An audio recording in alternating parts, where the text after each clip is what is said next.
Bene, eccoci qua per il nostro spazio dedicato alla rubrica del Memento. Ermanno, questa sera torniamo a parlare di un rapporto che è sempre difficile, o molto spesso è difficile, cioè quello tra il cittadino e le banche. Ne abbiamo parlato spesso per quanto riguarda la vicenda delle banche venete, delle banche popolari venete e dei tanti cittadini che sono rimasti truffati. Ma in questo caso invece parliamo di una cosa un po' diversa, che è quella dell'usura, l'usura bancaria, perché molti cittadini non lo sanno, però anche il rapporto con le banche a volte può rivelarsi, come dire, non sempre limpido, diciamo, tra virgolette.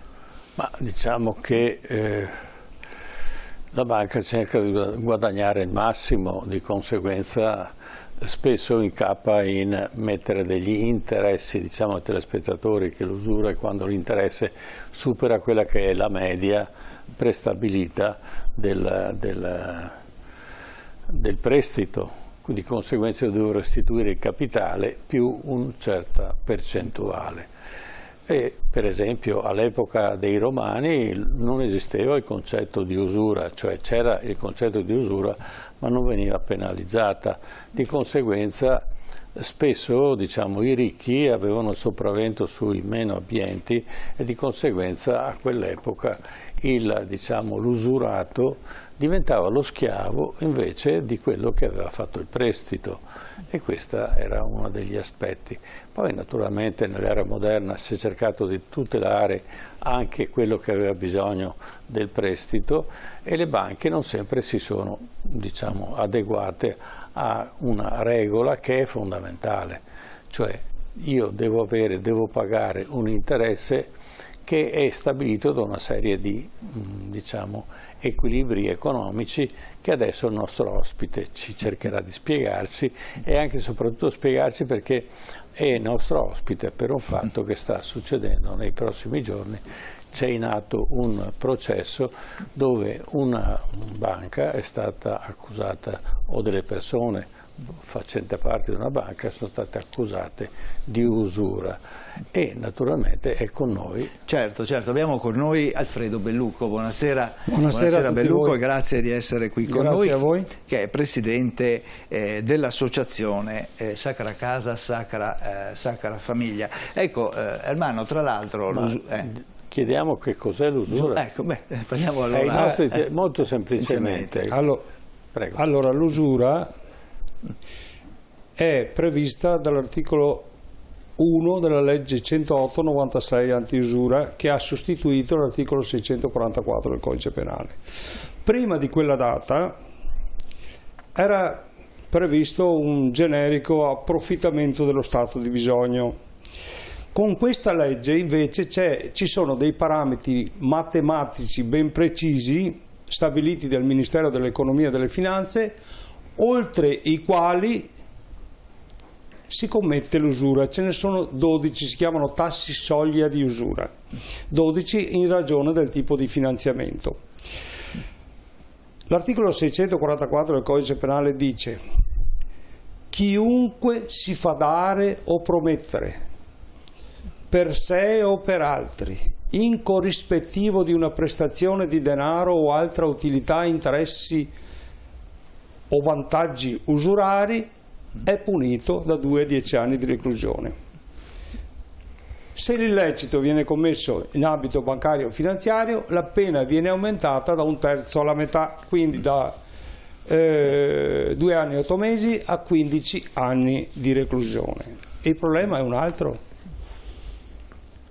che di fatto questo reato gravissimo, come ho detto, tra l'altro perseguibile d'ufficio e non serve neanche la denuncia, se un pubblico ministero viene a sapere che c'è stata l'usura, apre un fascicolo, anzi dovrebbe aprire un fascicolo e perseguire il reato. Il problema è che non succede, non è così, specialmente nell'usura contrattuale. Come vedete dietro di me c'è uno striscione che io ho fatto per una manifestazione che abbiamo organizzato davanti al Tribunale di Padova.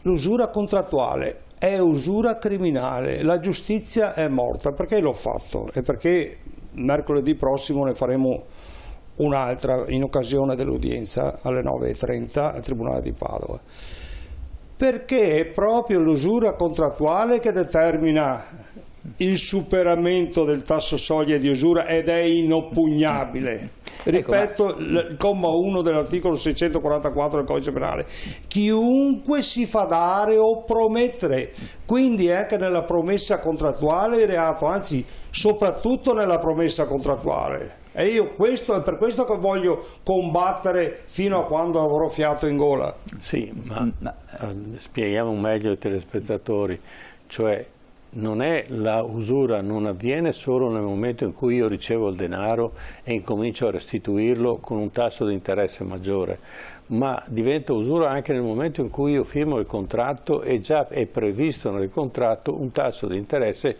che è superiore a quello previsto per legge, esatto, secondo i parametri naturalmente, perché i tassi di interesse possono variare nel tempo, certo. Cioè se la BCE aumenta i tassi di interesse, automaticamente aumentano anche gli interessi delle banche, sì. Se li diminuisce, diminuiscono anche quelli delle banche.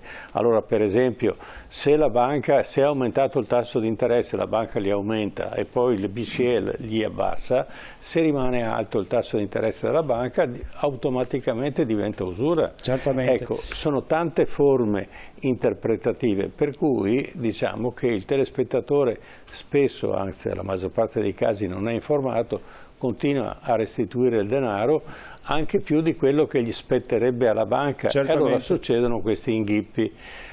Molte banche se ne accorgono e rimediano, perché naturalmente non è una cosa, diciamo, facile da individuare, altre invece mantengono i tassi di interesse troppo alti e di conseguenza è quello che succede.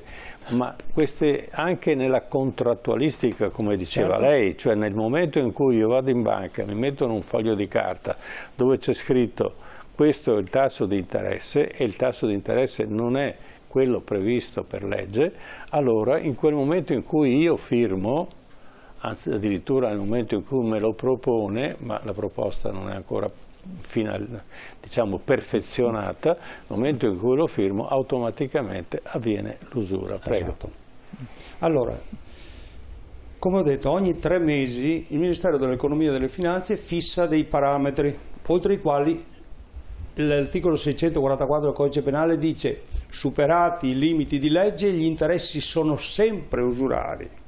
La parola sempre toglie ogni dubbio.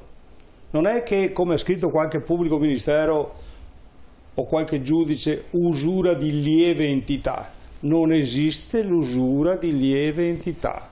Esiste l'usura, o sei sotto il parametro massimo previsto dalla legge e allora sei a posto, o sei sopra e sei sanzionabile sia dal punto di vista civile, che prevede il tasso zero, attenzione, qualora vengono convenuti interessi usurari, il contratto è nullo e non sono dovuti interessi. Questo è l'articolo 4 della legge 108/96, va bene? Ecco. Quindi zero, tasso zero. Non come nel caso specifico che si andrà a dibattere in tribunale, dove io ho accusato la banca di usura. Questi qui cos'è che hanno fatto? Hanno restituito una parte di soldi, dopodiché volevano accordarsi con 2 giovani imprenditori di Padova, poi falliti, di strappare il contratto precedente e farne un altro al di sotto del tasso soglia di usura. Voi sapete che l'usura è un reato istantaneo, non può essere modificato. Non è che se io guido con un tasso alcolemico sopra il limite di legge, gli dico ai carabinieri: scusate, aspettate un attimo, mi vado a bere un caffè e dopodiché vengo qui e faccio la misurazione del tasso alcolemico di nuovo. No, lo stesso vale per l'usura. Nel momento, oppure col limite di velocità, non è che se io passo a 80 quando il limite è 50 e dico ai carabinieri torno indietro e passo a 50, e questi ti ridono in faccia. Lo stesso deve essere per l'usura. Ma sì, quello che è grave all'interno di questo processo, che vede me come imputato e la terza banca italiana come accusatrice e una direttrice di filiale di Campodarsego Padova, è che hanno però commesso non tutta una serie... Però non possiamo entrare nel merito del processo, perché il processo è in atto, di conseguenza dobbiamo lasciare al dibattito, poi quando il processo sarà terminato potremo anche criticare o eventualmente prendere posizione. Verrà proiettato un video legittimamente registrato in azienda, dove si vedono questi due funzionari di banca intenti a convincere i due imprenditori a modificare il contratto usurario, dopo che, come ho detto, hanno restituito 15 giorni prima una parte dei soldi. Stiamo parlando del 2018, maggio 2018. No, cioè, il video è inconfutabile.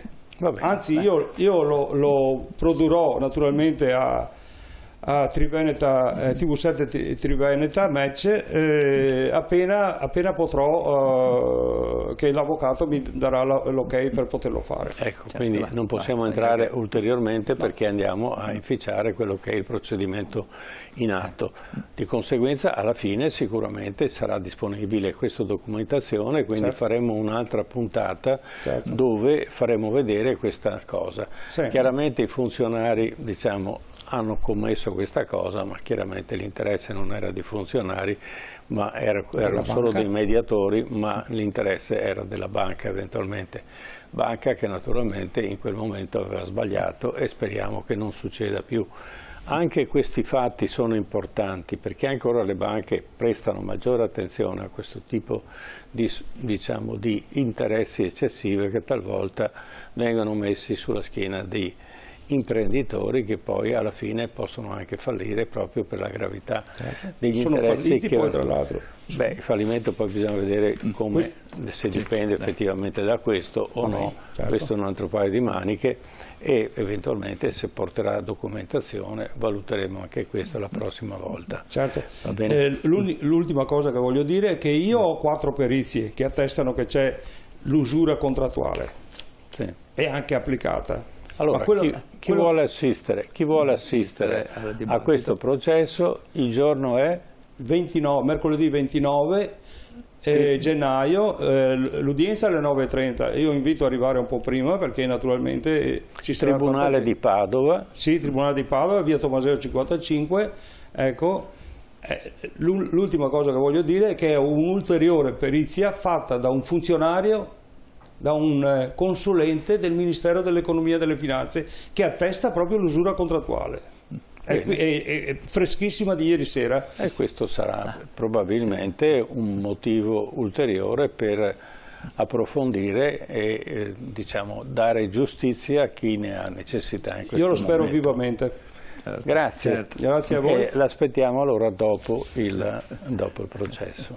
Certo, grazie a voi. Grazie ad Alfredo Belluco per essere stato con noi. Ovviamente il consiglio per i telespettatori che dovessero chiedere dei prestiti in banca e quant'altro, di fare molta attenzione a quella che è la contrattualistica e magari avvalersi anche di un professionista del settore per poter evitare ovviamente di cadere in una possibile trappola. Grazie ancora ad Alfredo Belluco per essere stato con noi. Adesso andiamo un attimo in pubblicità e poi ritorniamo in studio per tornare ad occuparci di energia. Lo facciamo anche questa sera e torneremo ad occuparci in particolare di geotermia. A tra poco.